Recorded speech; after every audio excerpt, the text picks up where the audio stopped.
Communication, marketing, recrutement. Vos besoins ont des solutions vidéo avec Décideur TV, le studio. Bonjour à tous et bienvenue dans notre Duplex Bourse du mardi 17 septembre 2013. On se connecte comme d'habitude en direct de la salle des marchés de Bourse Direct avec Frédéric Garcia. Bonjour Frédéric. Bonjour Yat. Alors on en parlait hier, après des hauts historiques, la bourse de Paris est en léger repli ce matin. Comment expliquez-vous une telle prudence du marché ? Oui, alors en effet, on a inscrit hier matin un plus haut sur l'indice CAC 40, plus haut annuel. Donc pour l'instant, on consolide d'0,5% aux alentours des 4130 points. Pas d'inquiétude pour autant. On avait besoin un petit peu de détendre les indicateurs à court terme. On a l'Asie qui a consolidé ce matin, mais aussi dans des proportions mesurées. Et puis on a été rassuré par un indicateur en Allemagne, l'indice VIEW des perspectives économiques pour septembre, qui est sorti largement au-dessus des attentes, en progression par rapport au mois précédent, à 49 contre 46 attendus. Donc ça a permis un petit peu de moduler la baisse. Voilà, donc un repli somme toute logique, une consolidation saine pour l'instant, pas d'inquiétude, d'autant plus qu'on a un événement très important à venir, mais on aura l'occasion d'en reparler durant l'interview. Alors un mot maintenant sur les supports et résistances à surveiller aujourd'hui. Alors on a ouvert hier matin un gap haussier, donc c'est une absence de cotation de l'indice, donc entre 4117 et 4142. On l'a comblé partiellement ce matin puisqu'on a fait un plus bas à 4131. Voilà, donc il reste encore une quinzaine de points à combler entre 4117 et 4131. Si on vient prendre appui sur cette zone, éventuellement on pourrait tenter des achats, donc ça pourrait être un support identifié intéressant. A contrario, si on repart à la hausse, on devrait rapidement franchir les 4140 et revenir chercher les plus hauts de 2011 autour des 4170.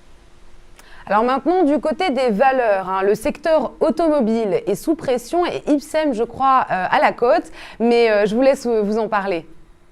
Oui, alors tout à fait, on a appris ce matin donc les immatriculations donc en zone euro, immatriculations de voitures neuves pour le mois de juillet sont en repli de 5%.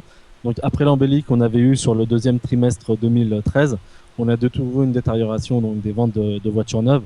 Donc ça pèse sur le titre Peugeot qui est en repli de 3%. C'est l'un des plus forts replis avec Alcatel ce matin du SRD. Néanmoins, il faut relativiser cette baisse du titre, puisque Peugeot, depuis le 1er janvier, affiche une progression de 120%. C'est la deuxième plus forte hausse derrière Alcatel, qui, elle, progresse depuis le 1er janvier de 140%, et qui, elle aussi, ce matin, subit des prises de bénéfices, des dégagements assez importants, puisqu'elle est en repli de 4%. Et aujourd'hui, la valeur qui fait l'actualité, c'est Ipsen, qui est en hausse de 5%, autour des 28 euros.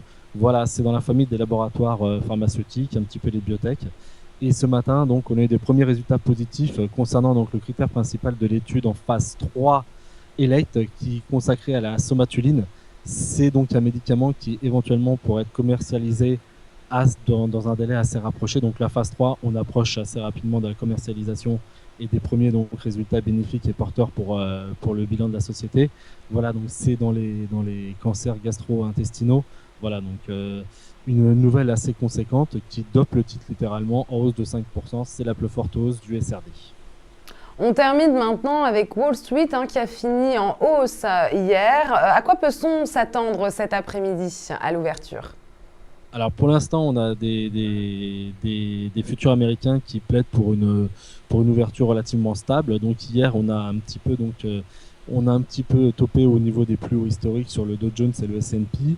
Le Nasdaq, lui, a été pénalisé par la baisse assez importante du titre Apple, donc qui pèse énormément dans tout ce qui est secteur technologique. Voilà, un repli de 3% du titre Apple. Pour cet après-midi, on n'attend pas grand-chose, hormis l'inflation aux États-Unis, mais pour l'instant, c'est pas un indicateur donc qui focalise les investisseurs. On est plus sur l'emploi et sur éventuellement la croissance, donc le PIB.